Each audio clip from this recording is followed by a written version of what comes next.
Assalamu alaikum. Welcome to my channel Educational Paradise. Today we are diving into the world of data storage and management.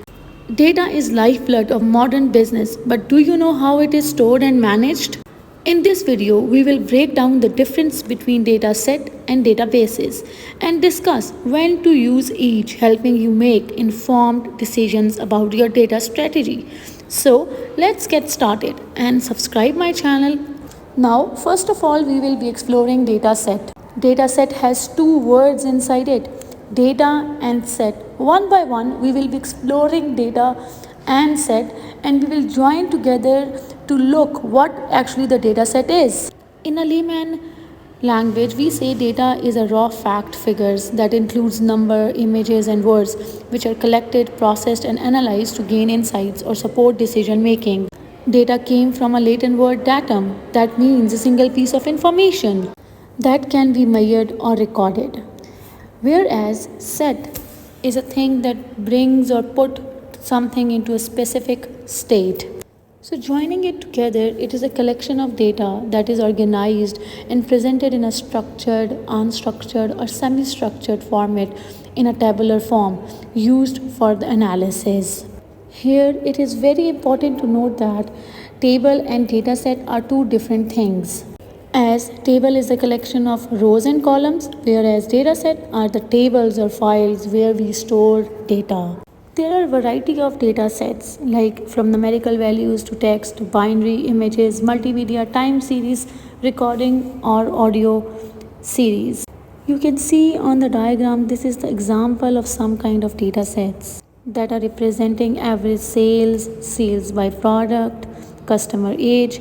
We can also analyze data set in academic student data, that the test scores for each student in a particular class, search trends, showing what people are searching for and when. Let's now move towards formats of data set that include structured, unstructured and semi-structured data. Data set can be structured, that examples data warehouse, databases, etc., that are highly organized and easily researchable, whereas unstructured data does not have specific format, difficult to organize. Example, email messages, GPS tracking, audio streams, etc. Whereas the third format is semi-structured data set that is partially structured, like it may contain tags, labels to identify data. For example, log files, e-commerce, web data, and many more.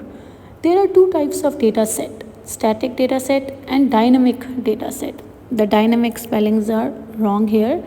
Do correct it. Write C instead of D.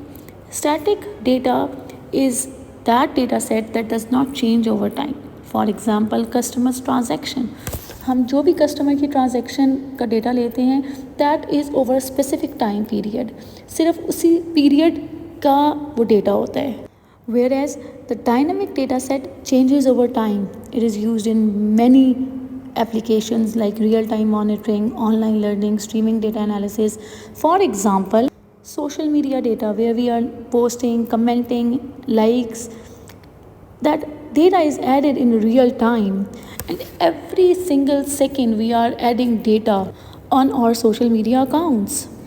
Now we will be looking into the database, that is our other topic, and in future we will be differentiating between data set and databases. So let's start with the database. In past or in today's, spreadsheets work very well for managing small data sets and handling straightforward tasks like organizing lists or running simple financial analysis. However, we know that data is growing in size and interconnections every single moment today. That is resulting in complexity and confusion, inefficiencies, and a lot of time is wasted trying to make sense all of it. So databases comes here. They support tasks ranging from tracking financial performance to optimizing supply chains to predicting equipment failures. They are not here just to store information. They turn data into a tool you can actually use. Companies that are making most of their databases find better ways to work, using their data to solve problems and uncover opportunities. So here comes the database, that is where businesses store, organize and links all kind of data.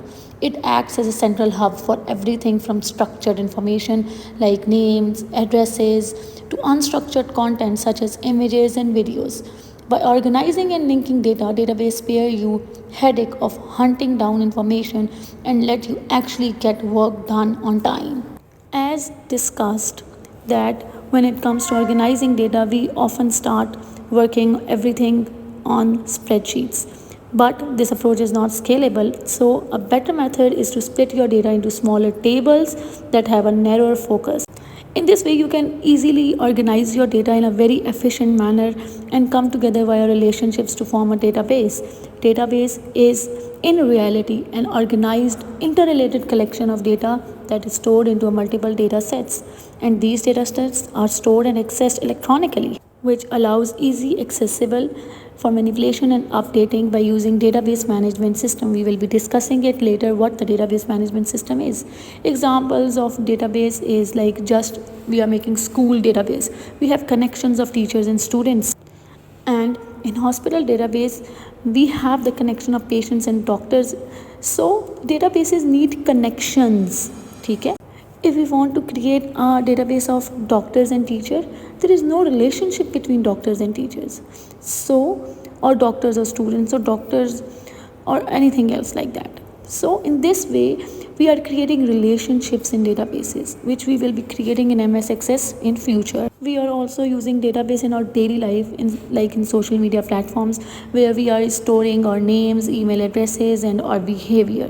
That data is used to recommend content to us and improve the user experience.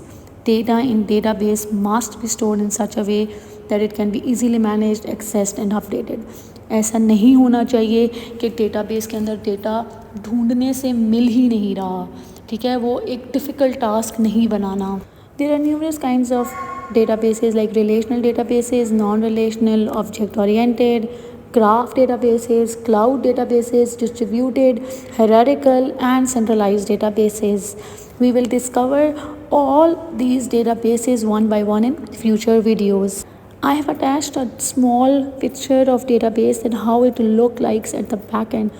And we know that the backend developer is working on databases and helping us to store our very important information regarding our organization, business, and anything like that.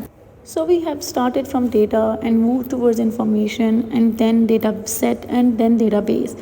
Now it's time to move towards the database management system, that is a software where we are managing our database. It acts as interface between database and end users. For example, Oracle, MySQL, it reduces duplicacy, saves times and is secure and accessible. Last but not the least, difference between database and data set. That is the very most important question that can come in your federal board or Raval PD board papers. So must prepare this difference from this video and you can write it on your notebooks and learn it for your better scoring on the paper. All these points are gathered from the analysis of the data set and database that we have done in the video. So do like it and comment if you want more videos like this. Thank you.